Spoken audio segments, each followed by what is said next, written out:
ते 2-3 हजार मतांनी निवडून येतात, 4-5 हजार मतांनी जर ते सगळे निवडून आले तर भविष्यात सुद्धा कोणी हिंमत करणार नाही तिथं आपल्या उमेदवाराच्या विरोधामध्ये निवडणूक लढवण्याची. स्मिता खडापुरे असं म्हणाल्या की त्यांच्या भागातल्या उमेदवारांना तुम्ही परत पाठवणार आहात,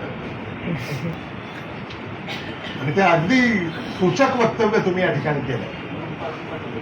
हो ना, इथं त्यांचा पराभव झाला म्हणून ते आता तिथं आले. तुम्ही आता त्यांचा पराभव केला म्हणजे पुढं त्यांना दुसरीकडे जायला इथं तरी ते येणार नाहीत. तो मार्ग मोकळा तुम्ही करून द्या, हे देखील मला मुद्दामून या ठिकाणी आपल्याला सांगायचं. अनेकांनी ज्यांना तिकीट मिळालं नाही त्यांना एकत्रितपणे आपल्याला आम्ही बोलवणारच आहोत. आज तुम्हाला बोलवलंय, आम्ही उद्या त्यांना बोलवणार आहोत. या सगळ्याच घडामोडीमध्ये काही लोकांना थांबावं लागलं, याचं दुःख आम्हाला आहे. त्यांना देखील कसं बरोबर घ्यायचं भविष्यामध्ये याचाही आम्ही विचार करणार आहोत. हे देखील मला मुद्दामून या ठिकाणी आपल्याला सांगावंसं वाटतं. त्यांच्या राजकारणाबद्दल सुद्धा पोलखोल आपण मतदारांपर्यंत जाऊन केली पाहिजे.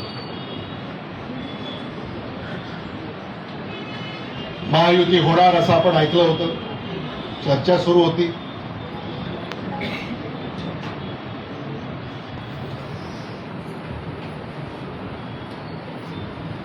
धर्मनिरपेक्ष मतदार, त्याला सेक्युलर वोट असं आपण म्हणतो, त्याची विभागणी कशी करायची हाच विचार महायुती इथंच नाही राज्यभर देशभर करतात.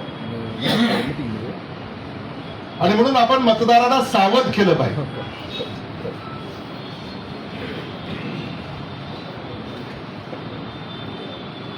लातूरच्या मताची विभाजन होणार नाही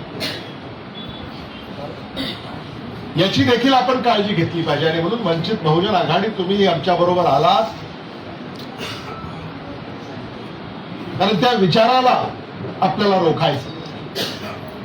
सर्व धर्म भेदभाव एकीकडे,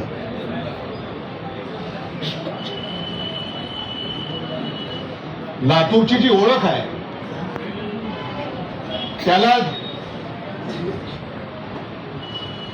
ठेच पोचवण्याचा विचार जे करतायत त्यांच्यापासून आपल्याला लातूरला सुरक्षित ठेवायचं.